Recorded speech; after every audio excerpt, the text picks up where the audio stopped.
The Guardian. You can find this over at The Guardian's website, theguardian.com. The British newspaper that has a U.S. edition, I guess, on their web.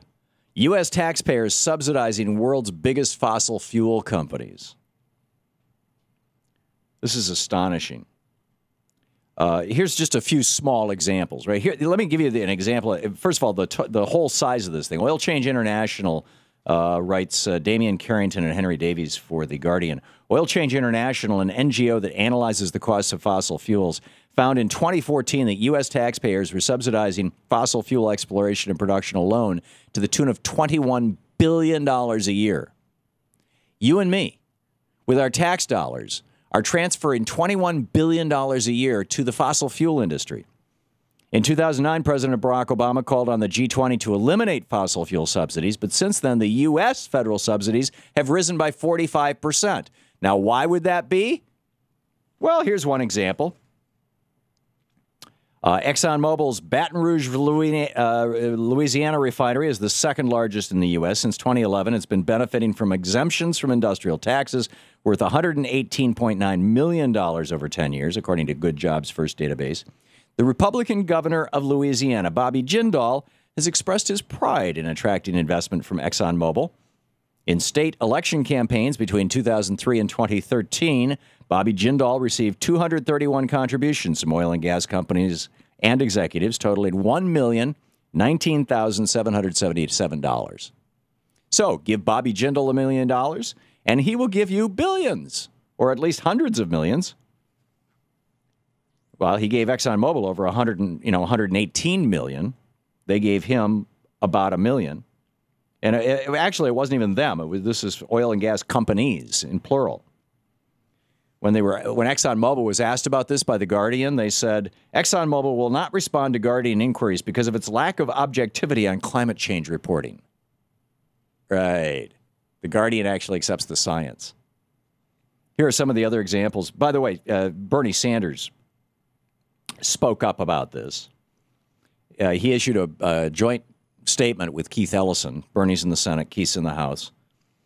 Congressman Keith Ellison, representative of Minnesota. They recently proposed an End Polluter Welfare Act, which they say would cut $135 billion out of U.S. subsidies for fossil fuel companies over the next decade. Quote, this is a quote from Sanders and Ellison. Between 2010 and 2014, the oil, gas, coal, utility, and natural resource extraction industries spent $1.8 billion on lobbying, much of it in defense of these giveaways. Some of the examples of the giveaways. The year that Shell, 2012, made a $26 billion profit. That's not revenue. That's the leftover profit that they split up among their executives and their shareholders. That year, Pennsylvania gave them $1.6 billion as a state subsidy.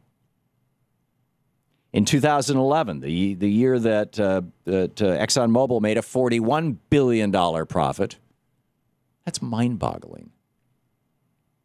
The state of Louisiana gave them a $119 million subsidy. In Ohio, John Boehnerville, or John Kasichville, a job subsidy scheme worth $78 million to Marathon Petroleum in Ohio began in 2011 when the company made a $2.4 billion profit, according to The Guardian.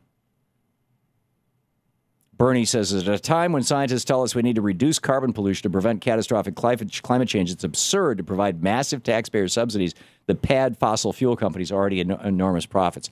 But it's going to continue because the Supreme Court has said it's perfectly fine for the fossil fuel industry to give Bobby Jindal over $1 million and then Bobby Jindal to turn around and give the fossil fuel industry over $100 million in state funds. That's a hell of an investment. You know, I have said many times on this program, the best investment in the United States right now is to buy a politician. And this is a classic example of it. This is a return of 100 to 1. That's a 1,000% return, if I'm doing my math right. Invest $1, make $100. Invest $1 million in Bobby Jindal, make $100 million, or $119 million to be specific. Is that a democracy? Are we still a democracy?